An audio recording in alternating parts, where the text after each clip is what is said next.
स्वागत है इस वीडियो में। इसमें पढ़ने वाले हैं चैप्टर नंबर 14। ठीक है, तो ये पार्ट 2 है उसका, फ्लड्स एंड ड्रॉट्स के बारे में। तो फ्लड्स क्या होती हैं? When rivers overflow their banks due to excess rainfall it causes flooding of nearby areas. तो जब ये रिवर है हमारे पास, ठीक है, अब रिवर्स का जो पानी होता है अगर इसके अंदर बहुत ज़्यादा भर जाए ऊपर तक, है ना, ठीक है, ये ऊपर तक यहाँ से पानी भर जाता है ना, तो उसकी वजह से फ्लड आने लगती है। यहाँ से इनके किनारों से पानी आगे बहने लगता है, उसको ही फ्लड का नाम दिया जाता है। ये होता है हैवी और कंटिन्यूस रेनफॉल की वजह से और मेल्टिंग ऑफ ग्लेशियर की वजह से। यानी जब ग्लेशियर मेल्ट करते हैं, स्नो पड़ती है, उस केस के अंदर भी जो स्नोफॉल होती है, मतलब पिघलने के बाद फ्लड को कॉज करती है ना। Causes damages to crops, properties and human life. तो ये कॉज करती है डैमेज किसे? क्रॉप्स को, प्रॉपर्टीज को और इंसान की जिंदगी को भी। ठीक, कंटेमिनेट्स ड्रिंकिंग वाटर सोर्सेज, और कंटेमिनेट करती है, यानी गंदा करती है जो हमारे ड्रिंकिंग वाटर सोर्सेज होते हैं उनको। Can spread water borne diseases, और जो वाटर बॉर्न डिसीजेज होती हैं उनको स्प्रेड करने के लिए, यानी फैलाने के लिए एक कारण बनती है। ठीक, आसाम, बिहार और उत्तर प्रदेश, इन स्टेट्स में ज़्यादा फ्लड का आने का खतरा रहता है मानसून के दौरान, मानसून सीजन के दौरान, यानी बारिश के सीजन के दौरान। ठीक है, तो ड्रॉट्स क्या होते हैं? When a region receives very little or no rainfall for a long period, it leads to drought. जब कोई एरिया बहुत लंबे समय तक रेनफॉल नहीं रिसीव करता, ये बहुत ही कम रेनफॉल रिसीव करता है, यानी वहाँ पे बारिश बहुत ही कम पड़ती है या तो पड़ती ही नहीं, ठीक है, और बहुत लंबे समय तक नहीं पड़ती, ठीक, जिसकी वजह से आ सकता है ड्रॉट। ठीक है, ड्रॉट क्या होता है? Severe shortage of water. ठीक, अब ये होता है कैसे है? Cause by lack of rainfall for a prolong period of time. तो हो गया। अब इसकी वजह से क्या होता है? Crops fail leading the food shortage. Crops fail हो जाते हैं, यानी जब पानी नहीं मिलेगा क्रॉप्स को, तो वो क्या होंगे? बढ़ ही नहीं पाएंगे, है ना, सूख जाएंगे, और सूखने की वजह से बेकार हो जाएंगे। अब ग्रेन्स ही नहीं है तो जाहिर सी बात है फूड क्या होगा? कम हो जाएगा, है ना। Rivers lakes and wells, rivers lakes and wells dry up. तो जो हमारे रिवर्स, लेक्स और वेल्स हैं, ठीक, वो क्या हो जाएंगे? सूख जाएंगे। Live stock and wild life suffer greatly. अब लाइव स्टॉक जो होंगे और वाइल्ड लाइफ, लाइव स्टॉक यानी कि हमने जो जिंदा चीज़ें रख रखी हैं अपने सहूलत के लिए, है ना, जैसे मुर्गी, मुर्गा और बकरा, बकरी, ये सब क्या होते हैं? लाइव स्टॉक कहलाते हैं। ठीक, जिनको हम खाने के लिए भी यूज़ कर सकते हैं। तो और इसकी वजह से ये दोनों ही क्या करते हैं? बुरी तरह से जूझते हैं, है ना। तो can force people to migrate. अब इसकी वजह से लोग क्या होते हैं? माइग्रेट करने लगते हैं। माइग्रेट मतलब अपने जो इलाका होता है वो छोड़ के कहीं और शिफ्ट करने लगते हैं।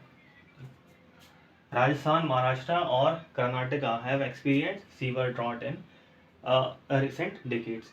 और राजस्थान, महाराष्ट्र और केरला, इन सब ने एक्सपीरियंस करा था, बहुत ही भयंकर ड्रॉट्स का सामना किया था, ठीक है, इन काफ़ी 10-12 सालों में। ठीक, अब करते हैं फ्लड्स और ड्रॉट्स में कंपैरिजन। क्या क्या फीचर होते हैं इनके? जैसे कॉजेस क्या क्या होते हैं ना। तो कॉजेस फ्लड के होते हैं एक्सेस रेनफॉल, और ड्रॉट के होते हैं बहुत ही ज़्यादा कम रेनफॉल, है ना। और वाटर की अवेलेबिलिटी किस तरह होती है? यहाँ पे वाटर बहुत ही ज़्यादा हो जाता है ना, फ्लड में, और ड्रॉट के दौरान बहुत ही ज़्यादा कम हो जाता है। और इफेक्ट कैसे होता है क्रॉप्स पे? जो क्रॉप्स है ना, डैमेज हो जाते हैं वाटर लॉगिंग के ज़रिए, और यहाँ पे भी क्रॉप्स डैमेज हो जाते हैं, क्रॉप फेल हो जाते हैं वाटर शॉर्टेज के जरिए, है ना। यहाँ पे एक पानी की कमी की वजह से, मतलब यहाँ पे पानी की कमी की वजह से, और यहाँ पे पानी ज़्यादा होने की वजह से, और उसमें डूब ही लगते हैं ना, डूब नहीं लगते हैं, ये कह सकते हैं। तो इफेक्ट क्या रहता है सॉइल के ऊपर? यहाँ सॉइल इरोजन होता है, और जो टॉप लेयर होती है सॉइल की वो उड़ जाती है ना। और यहाँ सॉइल जो होती है वो ड्राई हो जाती है, और उसके अंदर क्रैक पड़ जाते हैं, है ना, सूख जाती है। सूखने के बाद क्रैक पड़ जाते हैं मट्टी के अंदर, जब ड्रॉट होती है, सूखा पड़ता है तब। तो यहाँ जो क्रैक मतलब जैसे उनमें पपड़ियाँ भी जमने लगती हैं। डिजीज़ रिस्क, अब डिजीज़ रिस्क इन दोनों में ही हाई होता है, क्योंकि यहाँ पे वाटर बॉर्न डिजीज़ हैं वो ज़्यादा होने लगती हैं, और यहाँ पे जो डिहाइड्रेशन होता है और फेमाइन होता है वो बढ़ने लगता है ड्रॉट की कंडीशन में। तो दोनों ही हेल्थ के लिए नुकसानदायक है। ठीक, वाटर को कंजर्व यानी बचाया कैसे जा सकता है और किस तरह हम उसको अच्छी तरह से मैनेजेबल वे में यूज़ कर सकते हैं। तो ज़रूरत ही क्यों पड़ती है भाई वाटर को कंजर्व करने के लिए। तो फ्रेश वाटर क्या होता है, लिमिटेड होता है ना, और प्रीशियस होता है नेचर के अंदर। क्या ही एक लिमिटेड और प्रीशियस रिसोर्स है फ्रेश वाटर, है ना। तो जब जैसे ही हमारी पॉपुलेशन ग्रो कर रही है और इंडस्ट्रियलाइजेशन हो रहा है ना, क्लाइमेट के अंदर चेंज आ रहे हैं और वाटर डिमांड इज इंक्रीजिंग, तो ये जो वाटर डिमांड है ना हमारी इंक्रीज कर रही है, करती जा रही है। ठीक, लेकिन जो वाटर सप्लाई है वो डिक्रीज हो रही है, क्योंकि जाहिर सी बात है वाटर तो लिमिटेड है, लेकिन नंबर ऑफ़ पीपल हम इंक्रीज़ कर देंगे तो जो डिस्ट्रीब्यूट होगा पानी का, यानी जो डिस्ट्रीब्यूशन होगा पानी का, वो पर बंदा कम होने लगेगा। जैसे मान लिए हमारे पास 1 लीटर पानी है और 2 बंदे हैं, ठीक है, तो इनको हाफ हाफ लीटर मिल सकता है ना? अगर हमारे पास यही 1 लीटर पानी है लेकिन बंदे कितने हैं, 10 पीपल हैं, तो कितना मिल सकता है, 1/10 1/10, तो बहुत ही कम पानी हो गया। ठीक, और इंडस्ट्रीज तो बहुत ही ज़्यादा यूज़ करती हैं। तो अगर हम अब वाटर को इस वक्त कंजर्व नहीं करेंगे तो जो हमारी फ्यूचर जनरेशन है ना, वो जो है भयंकर, एकदम भयंकर वाटर स्कैरसिटी से जूझेंगे आगे जाके, है ना। बहुत ही कम पानी उनको मिलेगा, फ्रेश वाटर बहुत ही कम मिलेगा। ठीक, जिसकी वजह से वो हमें गाली भी दे सकती हैं। Methods of conservation of water, तो हम किस तरह से कंजर्व कर सकते हैं, बचा सकते हैं, मेथड मतलब बचा सकते हैं वाटर को। ठीक है, तो हम किस तरह वाटर को बचा सकते हैं, तो क्या क्या मेथड है। तो हम वाटर को घर पे किस तरह बचा सकते हैं, एग्रीकल्चर में, और रेन वाटर हार्वेस्टिंग का यूज़ करके कैसे बचा सकते हैं, और एफॉरेस्टेशन करके कैसे बचा सकते हैं। तो ये तरीके हैं, इन सब तरीक़ों का इस्तेमाल करके हम रेन वाटर को मतलब रेन वाटर क्या, वाटर को हम कंजर्व कर सकते हैं, बचा सकते हैं। ठीक है, तो घर पे किस तरह बचाया जा सकता है ना, देखते हैं।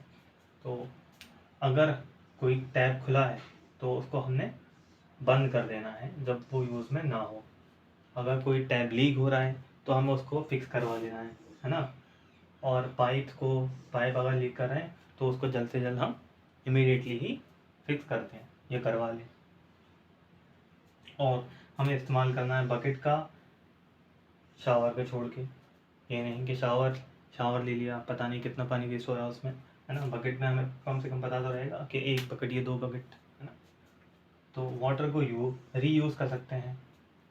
ठीक, यानी कि ऐसे सिस्टम बना सकते हैं जैसे हमने हाथ पैर धोए तो ये पानी जो है ना एक कहीं कलेक्टर में जाके इकट्ठा हो जाए, उसको कलेक्ट करके हम पानी प्लांट के अंदर डाल दें, है ना। तो हाथ पैर ही धो के, ठीक, और कुछ नहीं। तो collect rain water for house hold use, हमें बारिश का पानी कलेक्ट करना चाहिए हाउस होल्ड यूज़ के लिए, है ना। जैसे बर्तन वगैरह धोने के लिए तो हम रेन वाटर का इस्तेमाल कर सकते हैं, बैटरी में डालने के लिए रेन वाटर का इस्तेमाल कर सकते हैं। ठीक, तो इन जगहों पे हम रेन वाटर यूज़ कर सकते हैं और हम कंजर्व कर सकते हैं वाटर, फ्रेश वाटर को, है ना। तो अब आते हैं एग्रीकल्चर के अंदर किस तरह से हम पानी को बचा सकते हैं, है ना। तो हम इस्तेमाल कर सकते हैं ड्रिप इरीगेशन का, किसकी जगह पे, फ्लड इरीगेशन की जगह पे। ठीक है, तो ऐसे कैसे कर सकते हैं हम, यहाँ पे ये जो पाइप्स होते हैं, इन पाइप में हल्के हल्के से छोटे छोटे छेद करके, तो यहाँ से पानी जो है ना ड्रॉप वाइज क्रॉप्स के अंदर जाएगा। यहाँ पे मान लेते हैं ये क्रॉप्स हैं हमारे, है ना।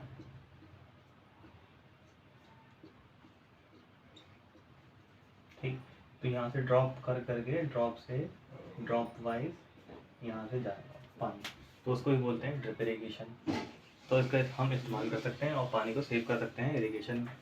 और इस्तेमाल कर सकते हैं हम हाइब्रिड वैरायटी के क्रॉप्स या हाइब्रिड वैरायटी के क्रॉप्स का इस्तेमाल कर सकते हैं जो कि रिक्वायर करते हैं लेस वाटर, यानी उनको ज़रूरत पड़ती है कम पानी की, कम पानी में ही वो सर्वाइव कर सकते हैं। तो water the crops at night, तो हम पानी दे सकते हैं क्रॉप्स को रात में, ठीक है, अगर पॉसिबल हो तो, अगर नहीं है पॉसिबल तो नहीं, अर्ली मॉर्निंग में भी दे सकते हैं। अर्ली मॉर्निंग ज़्यादा सही रहेगा दें, क्योंकि यहाँ पे लेस एवापोरेशन होता है जिसकी वजह से पानी इंटैक्ट रहेगा और पानी को अच्छी तरह से सोख सकते हैं फिर, या ये कहें कि पानी को अच्छी तरह से सोखने के लिए वक्त ज़्यादा मिल जाएगा प्लांट्स को, है ना, एवापोरेट नहीं होगा पानी। तो हम डैम्स बना सकते हैं और उन डैम्स का पानी को हम रिजर्वायर के अंदर स्टोर कर सकते हैं, ठीक है, यानी बांध बना सकते हैं। ठीक, डैम क्या होती है, बांध। तो बांध किस तरह होती है, बांध ये रिवर जा रही होती है, यहाँ पे हम ऐसे दीवार बना सकते हैं, उसको ही बोलते हैं बांध, ठीक है। तो इस बांध का पानी हम डाइवर्ट कर सकते हैं अपने मन मुताबिक। और रेन वाटर हार्वेस्टिंग, ये क्या होती है, हम रेन वाटर हार्वेस्टिंग करते हैं ताकि हम कलेक्ट कर सकें पानी को और उस कलेक्ट हुए पानी को फ्यूचर यूज़ कर सकें, मतलब फ्यूचर में यूज़ कर सकें, है ना। तो ये होता कैसे, हम यहाँ पे जो रूफ टॉप होती हैं वहाँ पे, ये रूफ टॉप है, ठीक है, यहाँ पे हम इन पानी को, जब ये पानी उतरता है इन पाइप्स के ज़रिए हम स्टोर कर सकते हैं इसको टैंक में, ठीक है। ये पाइप रहा और ये रहे हमारी वेल जिसके अंदर रेन वाटर को स्टोर किया है इस तरह से। इसकी मदद से क्या हो सकता है, रिचार्ज हो सकता है, यानी दोबारा पानी आ सकता है ग्राउंड वाटर, मतलब ग्राउंड में, ठीक है। तो ग्राउंड वाटर टेबल हमारी रिचार्ज हो सकती है इस तरह से। तो राजस्थान में ज़्यादातर यूज़ होता है कुंड का, बेवड़ीज और तालाब जोहात का, ठीक है।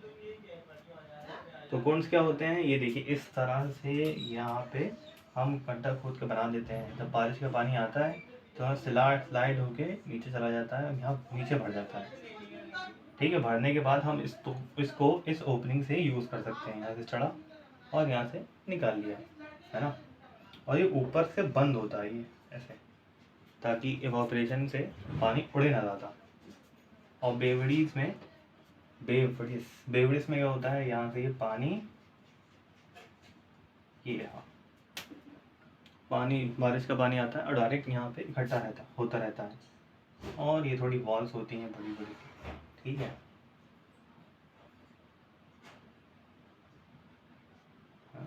तो इन वॉल्स में वॉल होती हैं, दीवारें होती हैं, तो वो पानी ऊपर तक पड़ता रहता है। यहाँ से चढ़ के हम यहाँ से भी ऊपर तक, यहाँ से भी ले सकते हैं पानी जब ऊपर तक चढ़ जाता है, अगर नहीं है तो यहाँ से भी हम पानी ले सकते हैं इधर जाके नीचे, ठीक है। अब ये जोहाल और कुंड क्या होते हैं, ये डैम्स की तरह होते हैं, है ना। ये हिल है हमारी, अब इस हिल पे हमने एक दीवार खड़ी कर दिया, ऐसे लगा दिया, अब यहाँ से पानी रुक जाएगा और यहाँ इकट्ठा होता रहेगा पानी, है ना। और यही पानी नीचे भी सीप कर सकता है, जब नीचे सीप करेगा तो ये वाटर टेबल की तरह ऐड करेगा, है। अब यहाँ से पानी आगे जाएगा और हम कुआं खोद के इस पानी को भी निकाल सकते हैं, तो इस पानी को भी यूज़ कर सकते हैं और इसको भी, ठीक। तो ये टेक्निक होती है इस्तेमाल रेन वाटर हार्वेस्टिंग के लिए, ठीक है। तो एफॉरेस्टेशन से कैसे प्रिवेंट किया जा सकता है वाटर लॉस को और मैनेज किया जा सकता है वाटर को, ठीक। तो planting more trees is one of the best to conserve water, because तो प्लांट करना ज़्यादा से ज़्यादा ट्री, ये अच्छा तरीका है कंजर्व करने के लिए वाटर को, क्योंकि ट्रीज़ क्या होती हैं, ट्रीज़ की जो रूट होती हैं वो होल्ड करती हैं सॉइल को और अलाउ करती हैं कि पानी उसमें से स्लोली स्लोली सीप करेगी, नहीं कि एकदम एकदम हार्शली अंदर चला जाए, है ना। स्लोली अंदर जाए ग्राउंड में और ग्राउंड वाटर को रिचार्ज कर दे, ठीक है। और फॉरेस्ट रिड्यूस करते हैं क्या, सरफेस रन ऑफ को, यानी कि जब पानी सरफेस पे चला जाता है ना उसको रोकते हैं, क्योंकि जाहिर सी बात है फ्लड वगैरह आएगा तो पहले वो पेड़ों से टकराएगी, है ना, उसके बाद सिटी तक पहुंचेगी। तो इस तरह से वो प्रिवेंट कर सकती है फ्लड को भी। ट्रीज क्या करते हैं, रिलीज करते हैं वाटर ट्रांसपिरेशन के ज़रिए, जिसकी वजह से वहाँ पे क्लाउड फॉर्मेशन ज़्यादा होता है और रेन क्या होती है, ज़्यादा होती है, ठीक। ट्रांसपिरेशन क्या था, स्टोमेटा के ज़रिए एक्स्ट्रा पानी को निकालना, है ना। और फॉरेस्ट मेंटेन करके रखते हैं लोकल वाटर साइकिल, यानी कि हमने जो वाटर साइकिल के बारे में पढ़ा था, तो फॉरेस्ट मेंटेन करके रखते हैं, यानी कि फॉरेस्ट एक बड़ा पार्ट है उस वाटर साइकिल को मेंटेन करने के लिए। तो हमारी जो एंशंट सिविलाइजेशन थी इंडस वैली की, वो भी बड़े बड़े ड्रेनेज सिस्टम बनाया करती थी पानी को ट्रांसपोर्ट करने के लिए और स्टोर करने के लिए। और टैंक्स वगैरह, टंकास, है ना, और एरीज भी साउथ इंडिया के अंदर हमको मिल सकते हैं, ठीक है, जिनके अंदर पानी स्टोर हुआ करता था। तो इस वीडियो में इतना ही, इससे आगे बढ़ेंगे अगली वीडियो में, ठीक है। तब तक के लिए चैनल को सब्सक्राइब करें, ठीक। मिलते हैं फिर, अल्लाह हाफ़िज़।